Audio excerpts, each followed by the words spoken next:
how to use promo codes on Daraz. Hello everybody and welcome back to our channel. So let's get started without any further ado. So for that, first of all, you want to go ahead and simply open the Daraz application in your mobile device. Once you open the application, you want to go ahead and log in to your Daraz account. So once you're logged into your account, you want to go ahead and select a product you would like to buy and then simply go ahead and tap on add to cart. Once it is added to your cart, go ahead and tap onto it again.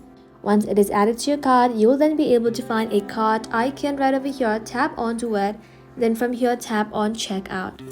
Just like so, inside the checkout section, scroll below. Then you'll be able to find vouchers and code. Tap onto it. And just like so, if you have a Daraz code, go ahead and tap onto it and then enter your promo code. Once it is done, tap and apply, and if the promo code is valid, you will then be able to redeem them. And just like that, tap on confirm, and that is simply how you can use promo codes on Daraz.